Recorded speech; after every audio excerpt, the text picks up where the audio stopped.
எனக்குமே நிறைய சோசியல் மீடியால என்னோட கமெண்ட்ல வந்து ம். 40 வயசு 50 வயசுல இருக்கிறவங்க எல்லாம் மெசேஜ் போடுறாங்க. ம். நானும் உங்கள மாரி சிங்கப்பன் டீம்ல செலக்ட் பண்ணணும் என்னன்னு. நான் இங்க எப்படி ஜாயின் பண்ணீங்கன்னு. நான் ஆல்ரெடி சொன்னதுதான். நாங்க 2020 நானும் மட்டும் இல்ல. இதுல இருக்க சிங்கப்பன் டீம்ல இருக்க எல்லாருமே வந்து ம். ஆல்ரெடி போலீஸ் டிபார்ட்மெண்ட்ல ஒர்க் பண்ற பர்சன்ஸ் தான். ம். அவங்க சர்வீஸ் பர்சனா இருக்கலாம், நியூவா ஜாயின் பண்ணவங்களா இருக்கலாம். ஏற்கனவே எங்களுக்கு வந்து ட்ரைனிங்னு வந்து ஒரு 7 மாசம் குடுப்பாங்க.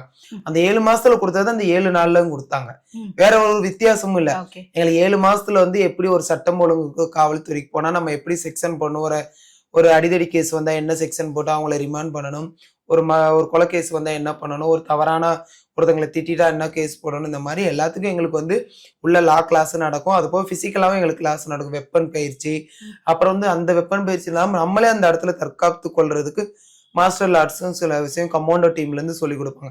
அந்த 7 மாசம் நடந்தது. அந்த 7 நாள் எங்களுக்கு கொஞ்சம் குறுகிய காலகட்டத்தினால இப்ப புதுசா ஒருத்தங்கிட்ட வந்து ஒரு 7 நாள் எல்லாத்தையும் கத்து கொடுத்துருக்க முடியாது. ஆமா, ஒரு ஆமா. நார்மலா ஒரு டீச்சர் இருக்கிறாங்கன்னா அந்த டீச்சருக்கு போயிட்டு ஒரு சப்ஜெக்ட் உடனே எடுத்து அவங்க புரிஞ்சுக்கிடுவாங்க. இப்ப புதுசா ஒரு டீச்சரை போய் அந்த சப்ஜெக்ட் எடுங்கன்னா கொஞ்சம் தயங்குவாங்க. அது மாதிரிதான் எங்க டிபார்ட்மெண்ட்ல போலீஸா நாங்க ஏற்கனவே இருந்த ஒரு பர்சன்ஸ் தான் இவங்க வந்து அவங்களோட கேட்டகரி வைஸா அவங்களோட பர்ஃபார்மன்ஸ் பார்த்து இவங்கெல்லாம் செலக்ட் பண்ண இந்த டீம் கரெக்டா இருக்கும் ம். அப்படின்னு ஹையர் ஆஃபீஸரோட ஒரு ஒப்பீனியனோட ஆல்ரெடி போலீஸா ஒர்க் பண்ண எங்களெல்லாம் செலக்ட் பண்ணிட்டு எங்களுக்கு அந்த ஒரு 7 நாள் ட்ரைனிங்.